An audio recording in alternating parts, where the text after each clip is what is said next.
Our speaker today is Carina Curto, and she will be talking about using topology to study the geometry of neural correlation. Take it away. Right. Thank you so much. Really happy to be a part of this wonderful seminar series that I've gone to many of these seminars already, and so it's great to have the chance to share my own work. Like Teresa said, please do feel free to interrupt me. I don't mind questions at all. I actually really enjoy them. So even during the talk. Okay, so let's get started. So those of you who know me or have heard about my work before probably know that the one unifying theme is basically everything I do has to do with neuroscience. So I'm very interested in understanding how the brain works and developing theoretical and mathematical methods and theoretical frameworks in some sense to understand questions about how neural circuits and neural codes behave. And one of those, obviously, that's why I'm here, is using topological methods, such as persistent homology in neuroscience. And so with Vladimir Itzkov, we started using these kinds of tools really a long time ago. It's been 15 years now. It's crazy. I feel very old when I see that. But now, many other people with Chad Giusti and Eva Pasalkova, we had some work now 7-8 years ago, continuing in this vein, and then many others have now kind of taken up this idea of using topological data analysis in neuroscience. At some point, Chad was keeping a web page of all the papers that use topology in neuroscience because there were like, 20 of them. And now I think he's given up because there are so many. That's not to say it's completely mainstream yet, but it's been wonderful to see kind of the development and how it's really started being used by very top researchers and labs. In particular, let me highlight this last paper at the bottom that came out in Nature only last year. That's coming from the Moser lab in Norway. So this is a Nobel Prize winning lab, and they used persistent homology to find toroidal structure in grid cell data. So, as I think you all know, persistent homology originally was created with a particular application in mind, and that was to understand the structure of point cloud data. Specifically, right, if there were some kind of holes or topological shape that could be gleaned from a bunch of points in some high dimensional space. So you've all seen this kind of cartoon or various versions of it before. This is from Rob Grice, now also pretty old review, but it's still one that I point students to on the basics of persistent homology. And this is that new paper from last year that appeared in Nature, where they use persistent homology to analyze thousands of grid cells. These are neurons in the entorhinal cortex of rodents, also in other animals, other mammals. And they found something that was, in some sense, theoretically predicted, that there should be a toroidal structure to the neural activity of these neurons. And they use persistent homology to find this. And so this is, I think, one of the most recent, very, very high profile examples of topological methods really coming of age in neuroscience. So I was extremely happy to see this work and other work like it. Okay, so, but in some sense for this crowd, these applications are very standard. After all, persistent homology was created for point cloud data. And what I and some of my collaborators have been arguing for many years now is that it can also be used as a generic tool for nonlinear matrix analysis, is how we call it. So here's the motivating question. So a lot of what we look at in neuroscience when you're analyzing neuroscience data are matrices that are pairwise correlation matrices. So in other words, you're recording, 100, maybe 1,000, maybe 10,000 neurons. Excuse me. And you can, you have time series data, and you can look at correlations of activity between pairs of neurons, and you get these matrices, typically symmetric matrices that capture the pairwise correlation.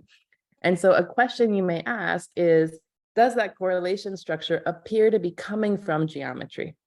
Okay, in other words, can I think of high correlations as corresponding to nearby locations in some kind of feature space that the neurons are representing, or and low correlations as representing somehow distant neurons, where I can really interpret the neurons as corresponding to positions in a real space, a geometric space.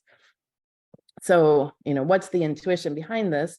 Well, in many areas of the brain, you have neurons that encode features via what are called receptive fields or tuning curves. And you can associate to each neuron kind of the peak location of the tuning curve. And that would be sort of the position or the angle or whatever feature associated to that neuron. So for example, with hippocampal place cells, you would have positions in a two-dimensional or three-dimensional space that would be associated to each neuron. And you may think it's reasonable to expect, and in fact, the data bears this out, that the correlations between such neurons drop off with distance. Okay, so you would see that geometric structure. You would see sort of the properties of that geometric structure reflected in properties of the correlation matrix. Okay, so here's an example from vision where you have neurons in I think V1, and their correlations are dropping off with distance. And then my favorite example probably is hippocampal place cells. These are, if you don't know what these are, Google them after the talk. They're super cool kinds of neurons, but they have place fields. These are so-called convex receptive fields, and the correlations between place cells also drop off with distance, okay? And so the remarkable thing here then is that if you only were recording the neurons and you didn't know what stimuli they corresponded to, you should still see aspects of this structure encoded in the properties of the correlation matrix. And so these observations led us, in collaboration with Eva Pastalkova, who was at Janelia Research Farm at the time, to look for such structure in places where we expected it. So the top 5 pairwise correlation matrices here are just examples from open field recordings. So this means she was recording hippocampal place cells as an animal roamed around an open field. Here we expected kind of a geometric structure reflecting positions in a two-dimensional space. Wheel running, we didn't know what to expect. Sleep, we didn't know what to expect. And so the tool clearly is for more than just confirming structure that you expect to be there. It also can detect structure in other areas. So why is this difficult? After all, if you give me a matrix of distances and ask me, does it, come from some low dimensional geometric space, for instance, it's not hard to check properties of distance matrices. The problem is that the pairwise correlations aren't linearly related to distances. They're non-linearly related, like this dropping off with distance function. And so it's actually not so easy to use standard tools from linear algebra to detect that kind of structure.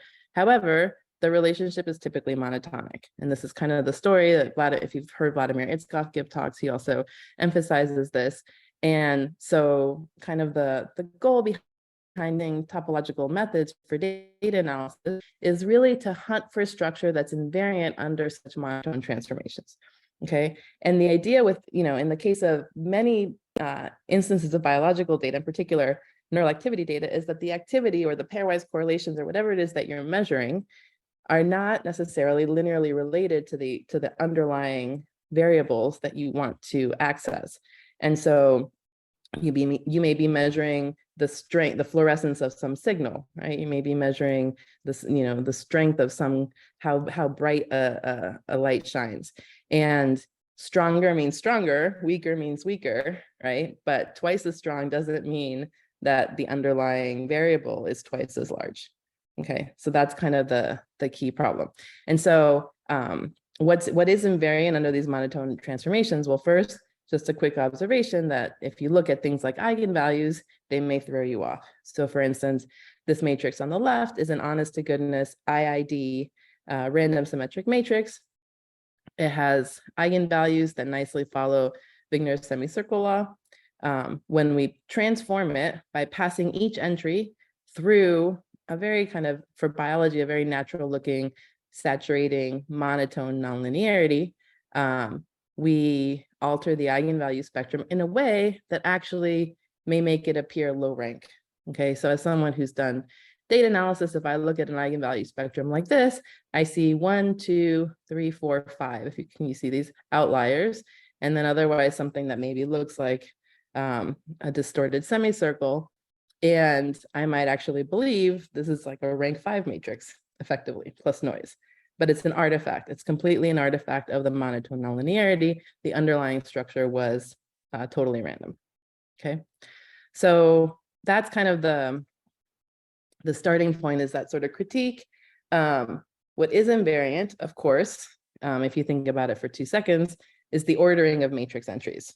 Okay, so when you pass entries through a monotone nonlinearity, the ordering of the entry stays exactly the same, or it reverses if the nonlinearity is decreasing. And interestingly, this ordering carries a surprising amount of geometric structure. So these very small 5 by 5 examples of different orderings of entries are to be interpreted as orderings of distances. So 0 is the smallest distance, 1 is the next smallest, and so on. And what it corresponds to, and then the question you can ask is, can this pattern of distances, in terms of the ordering, can it be explained by an arrangement of points on a one-dimensional space? Okay, so in this case, it can. I can think of these 10 distances, this ordering of distances, as arising from, say, the following arrangement of 5 points on a line. So the closest is 2 to 3, next closest is 4 to 5, that's 1 here, and so on.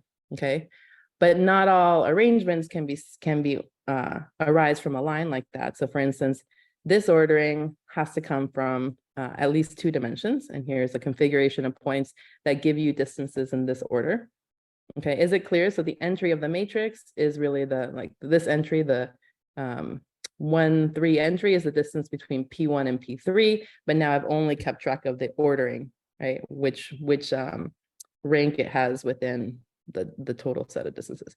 And then finally, this last example is one that cannot be realized even in D = 2, and it's it's a little bit of a proof for that, not too long, but this is a sort of an interesting example as well. So we have these examples, we've had them for many years now. We published them in this PNAS paper with Chad Giusti and Vladimir Tskapaneva a while ago. But I just kind of like reminding people about this because I think it's very interesting that you have all this information in the ordering. So what can I ask a question really quick? Yeah.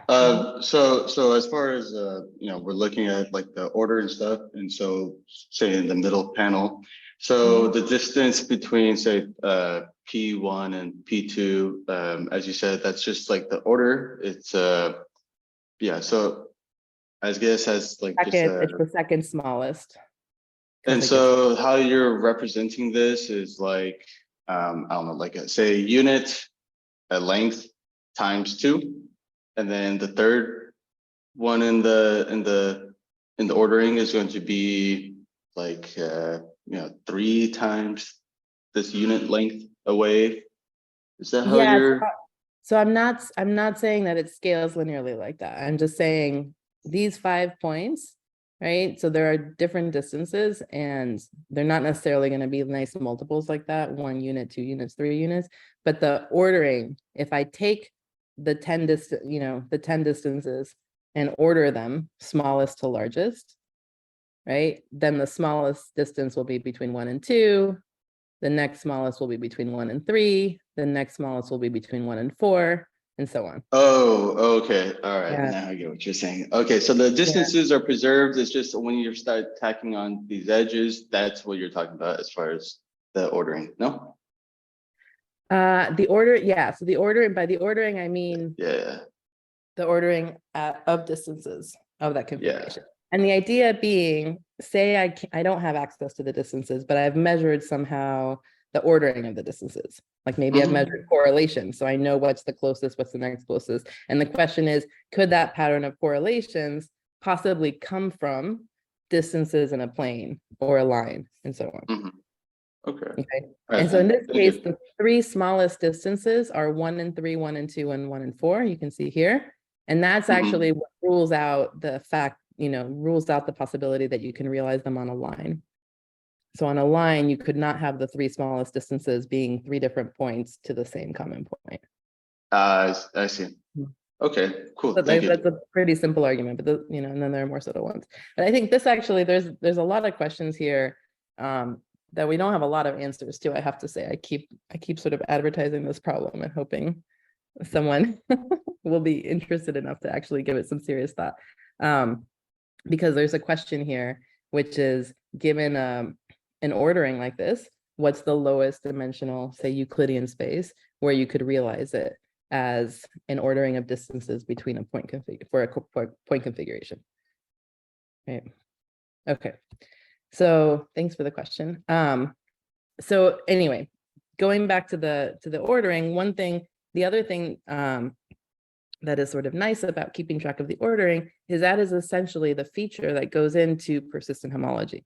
So if you think about the persistent homology pipeline, where you take a distance matrix, right, and you think about the expanding balls and so on, what really matters up to a normalization of the parameterization of that radius of the balls, what really matters is the ordering of the distances. That's what tells you the order in which you will add edges to your graph underlying your RIPS complex.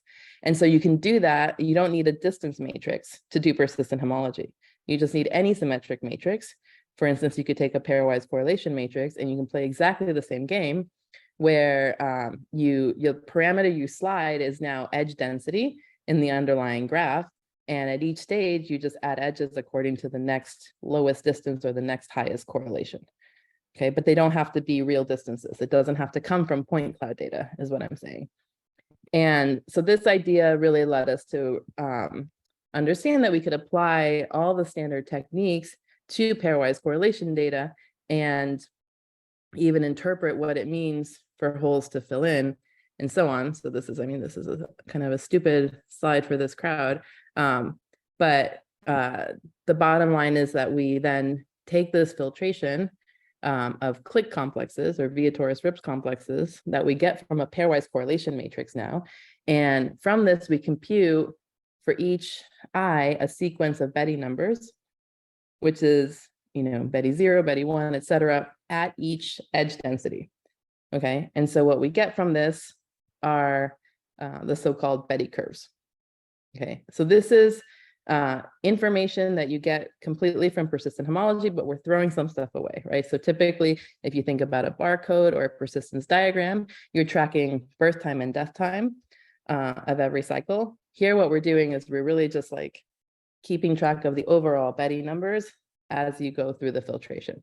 And that's what the Betti curves give us. So it's a simpler summary of the persistent homology pipeline. Okay, so that's what we did. And then obviously by construction, these Betti curves are invariant under monotone transformation. And the really nice thing is that they can distinguish random from geometric structure.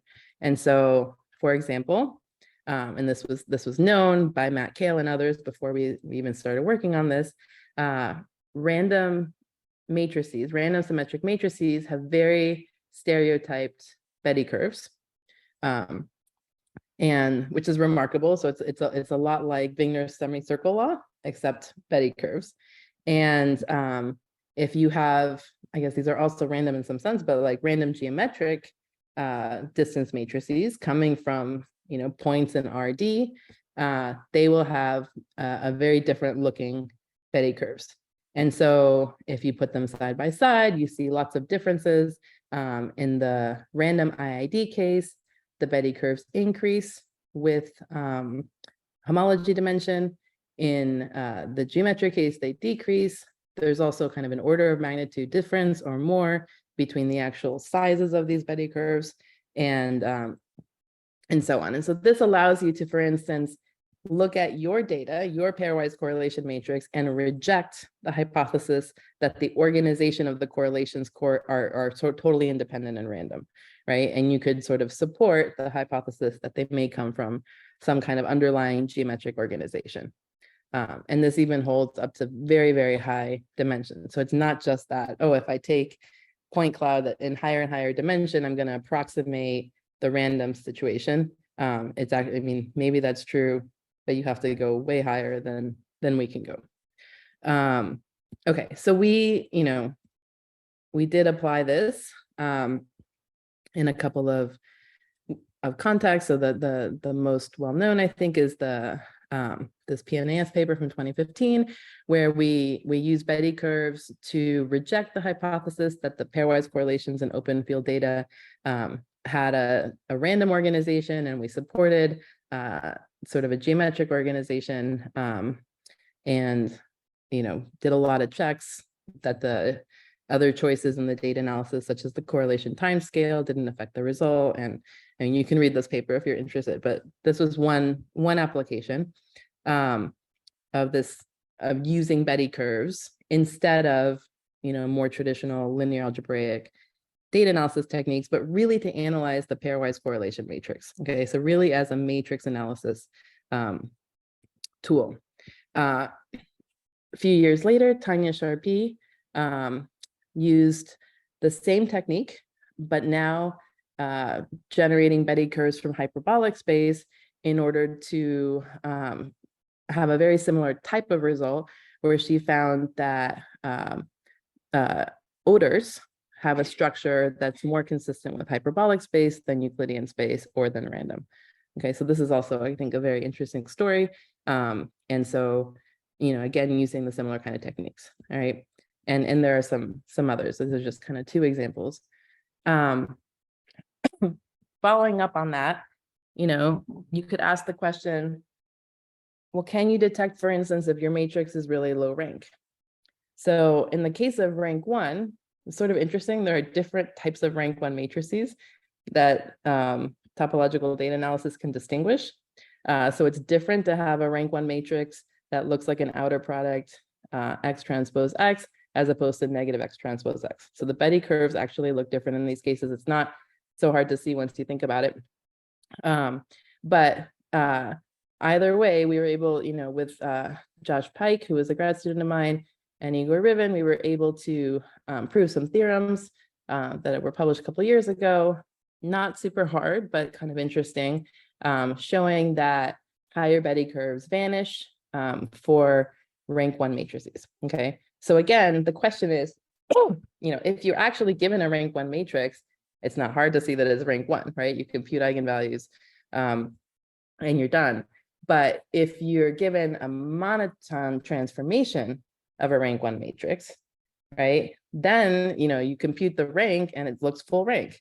So how do you know it comes from some underlying rank 1 structure? This is sort of an interesting question to ask, and it turns out that the topological analysis will give you very, very clear signatures, and we actually have theorems that sort of on the nose verify that. Okay, so now I'm maybe I'll pause here. This is kind of the background, in some sense, sort of the perspective, and what I really want to talk about in the rest of my talk today is applications to calcium imaging data from zebrafish. So this is a new project that I have basically never talked about in any serious detail. So this is new. Although my postdoc, Nikki Sanderson, who I'll show a picture of her in a moment, she's actually talked about it many times, so she helped me prepare this talk. But this is kind of a new application, and if there aren't any questions about the previous stuff, I'll go forward, but maybe I'll pause for a second. Does anyone have a question about the previous stuff? No. All right, then we'll power forward. Okay, so I guess we had a couple of questions, if you don't mind. Yeah, go ahead. I'll go back. First of all, you've mentioned that you were constructing a matrix out of correlations. but I guess you didn't mention which kind of correlations.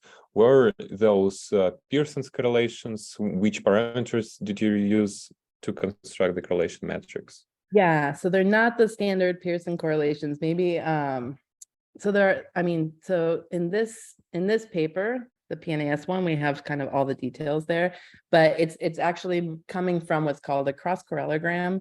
So we're following more of a neuroscience time series analysis. That's kind of is relatively standard, where you find correlations with different time lags, and then you actually give some time. This is why we have this time window, time scale plot at the bottom to check, because there's a choice there. And then you actually integrate the correlation structure across some time scale. So it's a little more complicated. It's not your straight up Pearson correlation, but it's closely related to that. Okay, because just yesterday I've posted a preprint on arXiv where we studied the ways to construct such graphs using different types of correlations like Granger causality and coherence, which performed the best, by the way, especially considering those small time sliding windows which you used, obviously. Okay. So actually, if you wanna email me the link, I'd be curious. Yeah, sure. Okay, That's but yeah, so just to say, it's not it's not just your it's not just your standard correlation. It's something, but it's something that's pretty standard in neuroscience. Okay. Any other question? Is that okay? So all right, now I'm getting to the zebrafish stuff. So this is work in collaboration with my postdoc, Nikki Sanderson, who I think is here in the Zoom. And the biology collaborators, Enrique Hansen is a postdoc in Hedman Sumre's lab.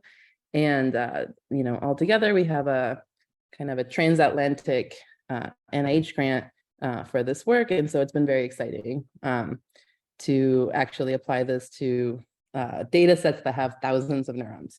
So previously I had only ever worked with data sets that recorded maybe 100 or a couple hundred neurons at once. And now it's like 3,000. Of course, the secret is we go to calcium imaging in zebrafish. So, that's what a zebrafish is. These are the larvae about to hatch.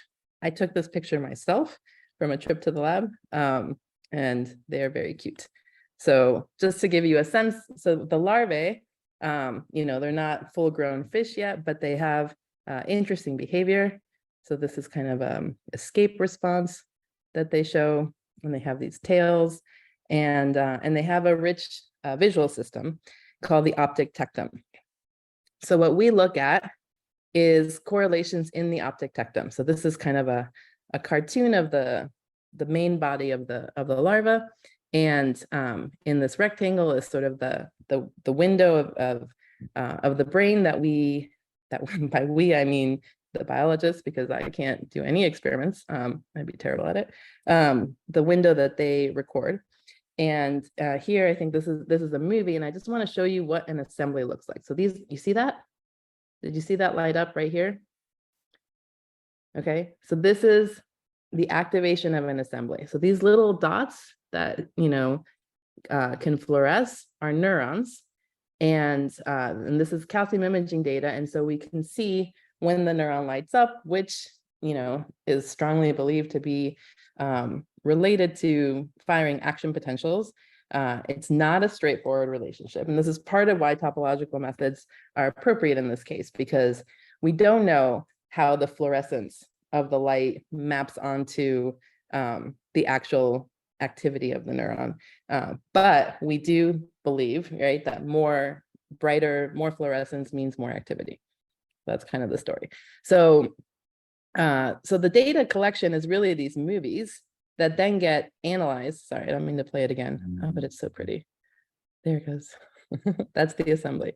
Okay, this is like a compact assembly. It's a bunch of neurons that are close together. And the data is collected as this what's called the delta F over F signal. So it's very, very noisy. There are methods to kind of deconvolve and smooth and reconvolve. And so again, we're not, Nikki and I aren't really the ones to do any of this. There's a whole industry. There are many, many researchers working on calcium imaging in zebrafish who have developed methods to transform the original signal into something that gives kind of a pure indication of activity. Okay, so we work with that transformed signal, and from there, we compute pairwise correlations, much as one would with spike trains from electrophysiology data. Okay, just a little bit of background. The recording is like 1 hour. The zebrafish larvae is put in a little straw. It's kind of fixed and it can wiggle a little bit. There are kind of 3 layers to the imaging, 2,000 to 3,000 neurons per fish, and we have 12 fish of data at this point.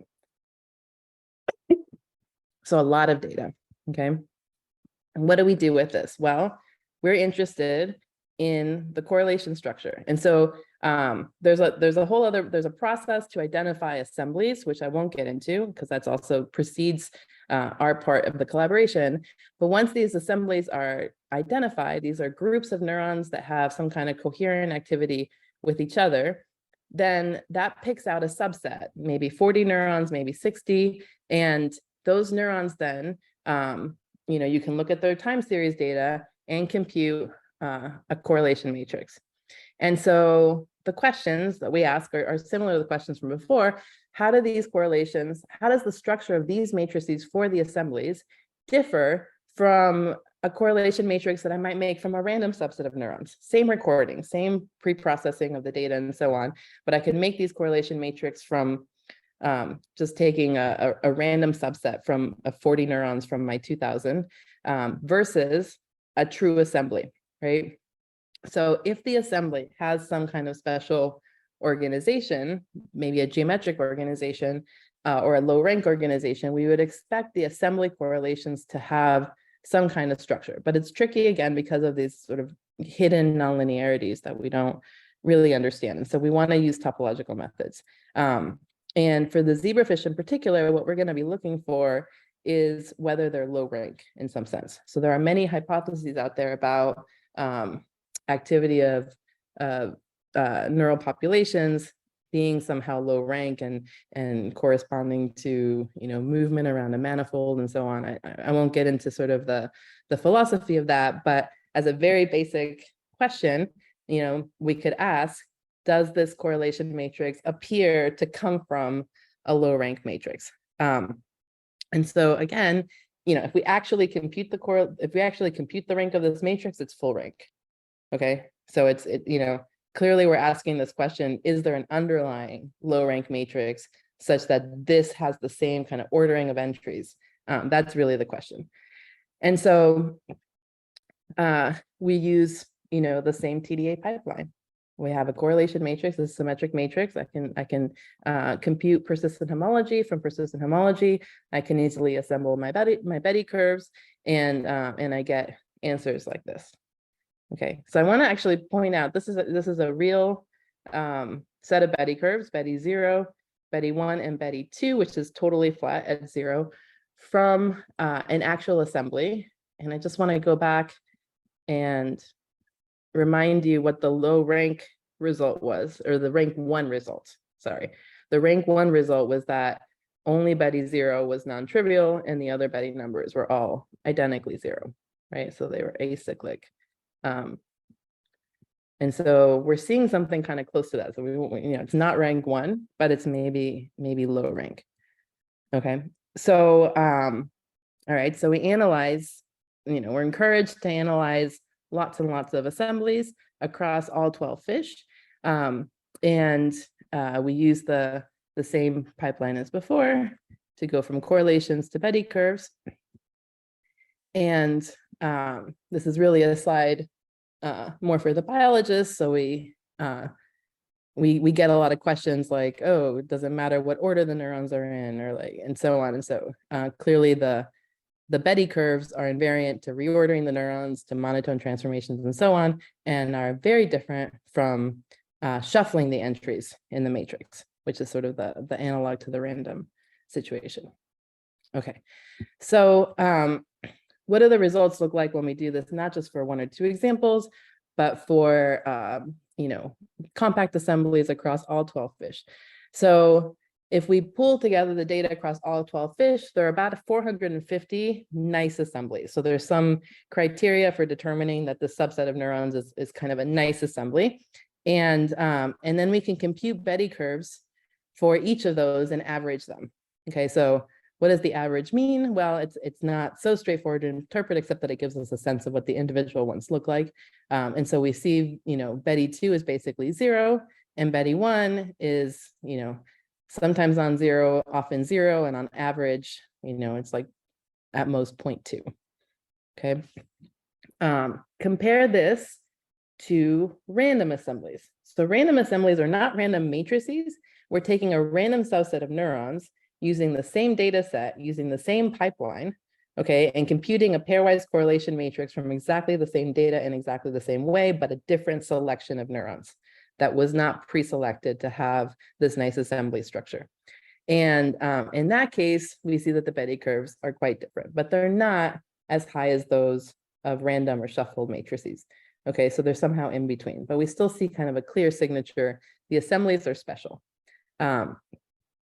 And we also can compare then the integrated Betti values. So it turns out Betti 0 and Betti 1 are the most interesting signals, because Betti 2 and beyond tends to be essentially at 0, especially for the assemblies. And this scatter plot, okay, so what I mean, just to remind you, what I mean by integrated Betti 0 or integrated Betti 1, I mean take the Betti curve and look at the area under it, okay? So we're just summing across the edge density what the values of the Betti curve were. And so for the shuffled are sort of the analog of the IID matrices, random matrices. We see that Betti 1 has quite a spread, and Betti 0 is very, very small, because the Betti 0 curves tend to crash very quickly. You can see up here in the green, the Betti 0 crash very quickly, whereas they fall down more slowly for the both the assemblies and the random assemblies, which are down here. But the Betti 0, right, so that's the Betti 0, has quite a spread for the real correlation matrices made from real neurons. But then when we compare the assemblies versus the random collections of neurons, we see that the assemblies are considerably more structured as well. So here we're zooming into this little rectangle and seeing that the random assemblies have a wide variety of Betti 1, but the true assemblies are very close to 0 for the most part. Okay, so this is the low rank structure. Okay, so these are, maybe it's a little complicated to follow because we're doing many steps, but this is really the low rank structure that we're revealing, and we're comparing to kind of the natural controls, take a random subset of neurons or shuffle the entries of the matrix. Now, in addition to this, we tested whether that low rank structure is more pronounced during assembly activations. So as I showed you in that movie, remember when we had the little assembly and it lit up and then it died down? That's an activation, okay? And so we can detect assembly activations, and we can restrict our computation of pairwise correlation matrices to on periods when the assembly is active versus off periods when the assembly is not active. Okay, so this is what we did here, and you can see that during the on periods, the low rank structure is even better, right? So you have this, decreasing Betti 0. I should note that we have this Betti 0 bar. We're normalizing the Betti 0 because, of course, it always begins at the number of neurons. That's the number of connected components of your graph. And so we normalize by the number of neurons per assembly so that it starts at 1 and decays. This makes the comparisons more fair. But then Betti 1 and Betti 2 are at 0. These colors are backwards, by the way. Betti 2 should be red and Betti 1 should be blue. That's a little typo though we need to fix. And then the off correlations you see are not so clean. Okay, they do not look nearly as low rank. So the same assembly now, but we're looking at activation periods, on activation periods versus off when the assembly is not active, but the neurons are still active and maybe participating in other assemblies. They're just not collectively being activated. Okay, And then here's a summary of the integrated Betti values that basically just says that the trend that we're seeing here, which is an average, we're plotting the integrated Betti curves. So every point here is for one assembly, and you see the integrated Betti 0 versus the integrated Betti 1. For pairwise correlation matrices restricted to the on periods in red versus the off periods in black. Okay, so this is just to show that what we see in examples holds up statistically over the population. Okay, so maybe I'll pause here in case there are any questions. There's like one more little piece to the analysis, but this is kind of the first main result, is that we see this low rank structure, at least as evidenced by this very particular Betti curve profile for assemblies and especially during their activation periods. And again, this is something that would be, so if you look at something like the singular value decomposition and you look at the singular value profiles and so on, you don't see this kind of sharp difference. They look more or less the same. So again, the takeaway here is that the topological methods are sharply distinguishing these aspects of the pairwise correlation matrix that singular values and other sort of traditional methods will have more trouble seeing. Not to say that they don't see any differences, but it's not nearly as pronounced as what the topology picks up. Okay, so the last analysis that we've done on the zebrafish data has to do with a new time series that we are computing from our assembly neurons, assembly neuron data. Okay, so here we decided to zoom in on the activations. So clearly, from this analysis, we see that the pairwise correlation matrix has a different structure during the activation versus off the activation. Okay, so the same neurons, right? The way that they're correlated with each other is changing in structure, not just in strength, right? Because the topology won't pick up overall changes in strength, it'll pick up reorganization of the ordering of the entries. And so we decided to then zoom in and look carefully at what's happening to that pairwise correlation matrix as we approach and pass the onset. So what's the idea here? We take a window of time. So in this example, half a second. And for each such window of time, we can compute a pairwise correlation matrix for those neurons in that time window. And then we slide the time window, right? So we have different periods of time. So we're indexing it now by the time of the last bin that gets included in the window. And again, for each of these, we get a pairwise correlation matrix. And for each pairwise correlation matrix, we can compute the integrated Betti 0 and the integrated Betti 1, and that becomes the value of the Betti 0 curve and the Betti 1 curve at that time t1. Okay, so as we do this for the sliding window, we get Betti 0 at t1, Betti 0 at t1 plus 1, etc. We get these curves. All right, so this is now actually an average of many of these curves. We call it B0 of t and B1 of t, and it really is the integrated value of the Betti 0 for one of these time windows at time t, where t is the end of the time window. And so as we slide the window and go through the activation, we see that integrated Betti 0 has a dramatic change. Okay, it goes up quite a bit on average. And I don't know if you can see this, but there are actually standard error bars here to see that this is actually a relatively tight. Okay. On the other hand, Betti 1, so this is again an average over activations and over assemblies. Betti 1 crashes. Okay, so this is very stereotypical. And so this I should emphasize again, Betti 0 of t and Betti 1 of t are computed for periods of time before and after onset, but without knowledge of when the onset is, right? And so from these averages, you could actually predict what the most likely time of the onset was, right? Because you see that the crash is really happening at 0, and this rise is really happening at time 0 as well.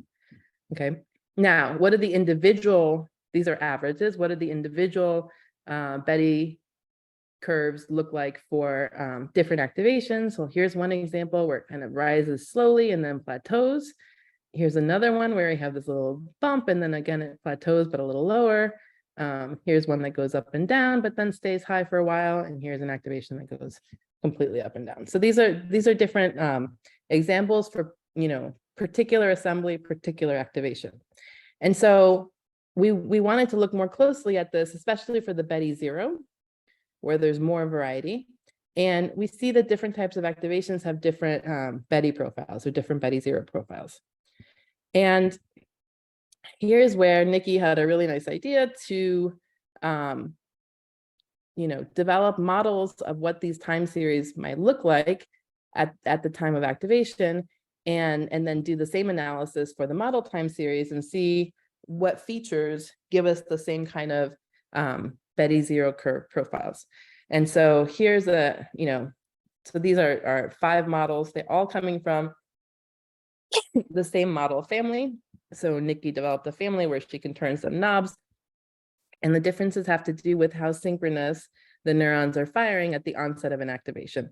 So here in model 1, the curves are all on top of each other, right? So it's like all 40 or 50 neurons are firing at exactly the same, or well, firing I say, but it's really the calcium signal is going up and down at exactly the same time. In model 2, it's like it's spaced out. Interestingly, the Betti zero profile is the same in these 2 cases. But in model 3, you have a smaller spacing so that you can get this accumulation effect. And it turns out the Betti zero picks that up and rises gradually. In model 4, you have synchronous activity, but at different heights. And you see, again, a difference in the Betti zero curve. And so, you know, this is not entirely simple to explain each of these Betti zero profiles, but the main message here is that this Betti zero profile is picking up interesting differences in the way that the assembly is activated, okay? And this is, you know, important to us and especially important to our zebrafish collaborators, because they're interested in questions of how does the assembly activate? Is it a couple of neurons that start firing and then recruit the rest? You know, are they all coming on at once? Are there cholinergic neurons that are activating the whole population? What is happening in that movie when the assembly suddenly turns on? What's the structure of that, right?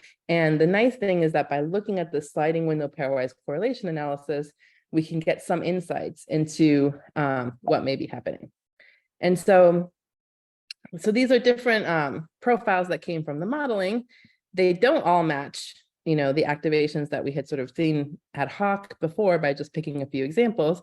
But then this motivated Nikki to do a cluster analysis where she just did good old-fashioned PCA and looked at the activation profiles for those Betti zero curves and clustered them.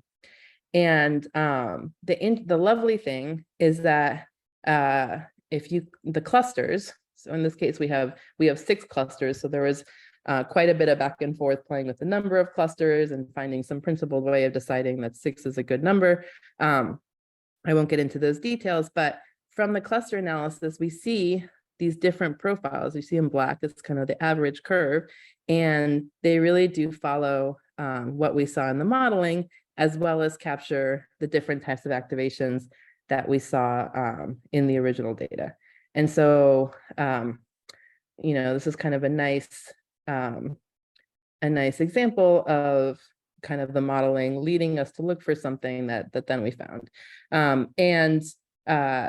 You know, even so, I think I mentioned briefly at the beginning of this section that there are different types of neurons, excitatory, inhibitory, and also cholinergic neurons in this in these recordings. And this is a little more subtle to explain, but these different clusters have different amount of cholinergic content. Okay, so these cholinergic neurons are ones that dump neuromodulator. So they have a kind of a different function. And so one of the questions that we ask is, does the activation of cholinergic neurons change the structure of an assembly activation? And here we seem to see that this cluster, which is done agnostic to whether cholinergic neurons participate or not in an activation, seems to correspond quite nicely down here. And this is the graph that I'm talking about, seem to correspond quite nicely to engagement of cholinergic neurons in that activation. So anyway, so and there are lots of interesting implications in terms of understanding how those assemblies are activated. So I think I will stop here. In conclusion, we've found that, random geometric and low rank matrices have clear topological signatures. Some of this is theoretically predicted, of course, but also a lot of it is sort of numerical experiments. And this allows us to use topological analysis to really detect or support, find supporting evidence for such structure in pairwise correlation matrix. And then, of course, that kind of structure has real biological interpretation in terms of how the assembly works, right? How these assemblies get activated. And, I should have probably mentioned before, but these assemblies are believed to really be units of, of the neural code, right? So this is how the brain, how the optic tectum is encoding visual information. So it's obviously kind of very important for understanding how those brains work. So, all right, I will stop here and thank you very much for your attention. Oh, I should also thank my collaborators, the hippocampal work from before, Chad, Vladimir, and Eva, the rank 1 work I did with Josh and Igor, and then this last work on zebrafish, of course, Nikki Sanderson. She's the main person to thank for all the topological analysis, and then Enrique and Hedman for collecting all the beautiful data sets. So thank you very much. Thank you very much. Let's please all unmute ourselves so that we can clap together.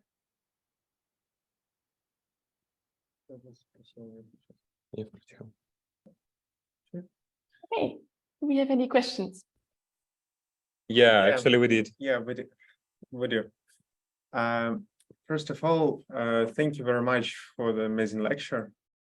It was a pleasure. I've got some questions. First of all, you talked about good invariants. Have you tried looking not in the Betti curves, but for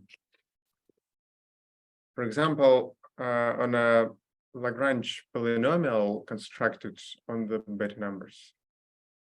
Oh, yeah, no. So I mean, we really just focus on the Betti curves and the integrated Betti curves for now. So just wonder if that could bring some new invariants. Yeah, very possibly, right? So yeah, no, that's definitely an interesting idea. We just we have stuck so far to the very simple, like for us, the simplest. Obviously, simplest is a biased word, but I see. Yeah, so I mean, the choice is kind of influenced by things we've done in the past and things that are relatively computable. So, but of course, making a polynomial from the Bettis is not difficult. We just haven't been motivated to do that yet. And I also have a question about the integrals of Betti 1 and Betti 0. Probably I'm wrong, but they look like if you connect two of these graphs, they would also be like one is a negation of the another. I'm not sure I understand. Why would you know the other? Could you please show graph of the Betti 0 and Betti 1, like probably this one? You maybe mean something like Alexander duality? No, and next one. And This one?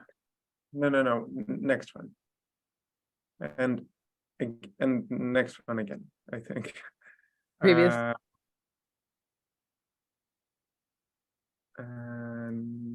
No. It was like one of the last. Was it the time series? Was it the integrated Betti time series? This These? one, yeah, this one. Uh-huh. Like the graph on the right looks like a negation of the graph on the left. That is true. I don't we don't have any theoretical reason to necessarily expect that those should be, that they should sum to something constant or something. That's not in general true. I see. Mhm. What is true is, so maybe what is true for like random matrices, like if you look at this, right, as a function of edge density, right, you have this pattern that one Betti curve crashes when the other takes off. So there is definitely some tendency like this, but what we're measuring with the integrated Bettis over time is something different. So we don't have any reason to believe that these should actually be inverse from each other. I see. Thank you very much. Thank you. There's been a question in the chat that I'll read out loud. Thank you so much for the great talk, Carina. Do you think delta FF is sufficient input for the analysis? Delta F divided by F is sufficient, or yeah, okay, is sufficient input for the analysis, or might F raw fluorescence give additional insight? Yeah, so hi Svi, good to see you. So Svi is asking about this, the delta F over F, right? So this is the for us, the kind of rawest form of the data, but of course there's an even rawer form, which is just the fluorescence. And the problem, I believe, is that you have this kind of drift in the overall fluorescence. And so it's really the changes that are more meaningful. Again, I'm probably the wrong person to ask about this. I just know that in the literature, and of course in this lab, this is the signal that they find most meaningful as the starting point. We haven't, I don't know, Nikki and I have asked many questions about these kinds of things, and we've like peered into the weeds and sometimes waded a little bit into that, and then we've come back out. So I'm sorry, I don't have a more satisfying answer, but it does appear that delta F over F is what they prefer to look at.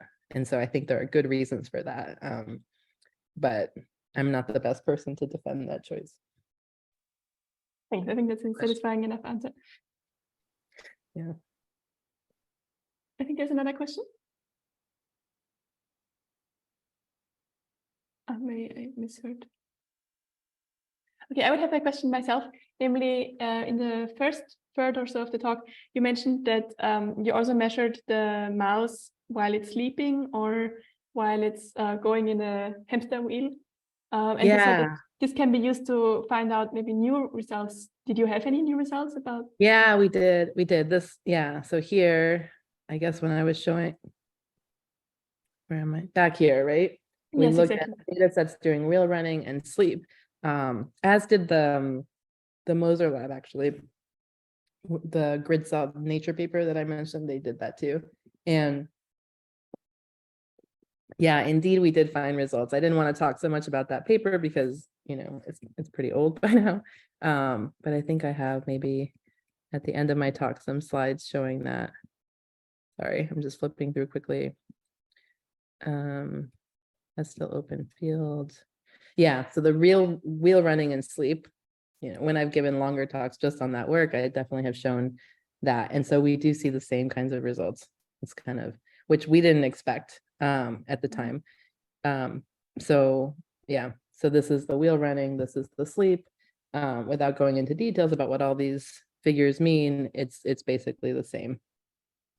Yeah, and so that suggests that the structure that's yielding this correlation structure isn't externally driven by the geometry of the space, but in some sense of evolutionarily maybe it is, right? But the network, right, does sort of intrinsically have that kind of geometric structure built into it, so that even when the animal isn't moving through space and isn't even awake, you still see reflections of the same activity. Yeah, that's pretty cool. So it kind of dreams of being in space or so. Yeah, exactly. And the, I should say yikes, I should maybe I apologize for doing this, like flipping through slides and No worries. but this paper, the grid cell paper, right? So grid cells are not place cells, but they are related, right? And Yeah. they also checked different environments that were not, spatially nice. Like they had this this kind of wagon wheel environment, that had all these holes in it, as well as sleep, and they found that same torus structure everywhere. Wow. Cool. Right, and so they are used. So one of the main points they make in their paper is that this is really generated by the network itself. Nice. Yeah, that's a good question. Okay, maybe one last question. I have a question. So it seems like the pipeline of your analysis is, first you asked whether the neural assembly activity is random or not, and basically you show that it's not random, and so this kind of goes into the idea of like neural systems being evolved to solve some design problem. And so, I could imagine that, yes, it's not going to be random. And so how do you go from, so say, I find that the activation space or the geometry of it is, let's just, I don't know, some shape, toroidal, I don't know. How do you go from that, knowing the geometry of this activation space, to actually finding something or interpreting something about how the system, like the neural network, is designed in a sense? Like, how do you determine, like, do you think of it as like a constraint and then that's what it basically solves for? Like, I just don't understand how knowing the geometry, besides saying like, is it random or not, how knowing the geometry helps you understand like the design principle behind the system. Yeah, okay, so first of all, I should say, I mean, testing against like a random correlation matrix isn't a great test. It's always sort of very different. This is why I want to emphasize again, we do not only test against the totally random matrix, which in this case is the correlation shuffle in terms of the ordering, but also against random assemblies. So these are actually collections of neurons, and it's their real-time series, right? And we're looking at the correlation structure for, this random collection of neurons. And so the question here is whether the assemblies that we're detecting, that are detected via completely orthogonal means, whether those assemblies have something special in their correlation structure. And so the question here is not so much about how the entire network is organized, but whether these subgroups of neurons that correspond to the assemblies have a special organization within them. Okay, and in particular, here, what we find is not so much a geometric structure, but the low rank structure. And so that suggests, right, that the connectivity among the neurons may satisfy some simple rule. Okay, so there are many things that would give you a low rank structure. So for instance, if you had a rule where each neuron, I don't know, had some signal that it secreted to like encourage other neurons to connect to it, and two neurons connected in proportion to the product of their signals, right? Something very simple like that, you would get like a rank 1 connectivity matrix, which maybe then would lead to a rank 1, I mean, in this sense, rank 1 correlation matrix, right? So there are, it just hints at, underlying structure or rules that may explain the structure of the wiring. So that's kind of how we think about it. And that's what we're looking for. Like, the network is big, 3,000, I mean, we're measuring 3,000 neurons. There are many more. The zebrafish larva as a whole has 100,000 neurons. The optic tectum maybe has 30,000, I think. So we're getting 10% of them. And we're identifying these assemblies. And so, do the assemblies correspond to special subnetworks? And can we understand something about the structure of those subnetworks? That's really what we're after. And yeah, I mean, it's not a finished that's not a finished project program, right? This is sort of just like at the, in some sense at the beginning saying, okay, it looks like there's some kind of low rank organization, which would have been difficult to detect with other methods. So that's Right. and then we can move forward from there and try to look for that, right? And maybe try to look for that in connectomics data, for instance, right? So it's really a means towards getting more and more information about what that structure is, because we don't have that many hypotheses for how those networks are wired at this point. So so you could point, or so this analysis could point to the, I guess, suggest that there's some local rules in which the emergent behavior comes from, but actually identifying those local rules, it's not like it can't really, it's maybe a limitation of the whole like usage of. I mean, I don't think you can do that from this data. Mhm. I think it's connectivity data. So, Yeah. and that's kind of one of the challenges, right? It's like, so usually sorry, my throat is still like not fully recovered from COVID. So it's like I've been talking a lot and it gets very scratchy. But yeah, I think, one of the I don't know, limitations in general, right? With a lot of neuroscience experiments, it's either you're focused on trying to get connectivity data, or you're looking at activity data in a behaving animal. And there are some, but sort of very few instances where people have both, where they've measured activity and then they've done, careful EM kind of reconstructions to actually measure the connectivity and have the activity and the connectivity for the same neurons. So that, that does exist. I don't know if it exists in zebrafish, actually. I know it exists in mouse. There's some collaboration with the Allen Institute and a group in Houston. I mean, so people do try to do this, but that's just sort of a general limitation. So in terms of the data that we have, I think what we can do is we can say, hey, there's something special about the structure of correlations here. Let's pay attention to this, and we can generate some hypotheses as to what would lead to that. But then it would really need further research to go further. Yep. Well, thank you. Great. Then we have had many nice questions. So let's end the recording here. Thank you very much again for this particularly nice talk. Thank you.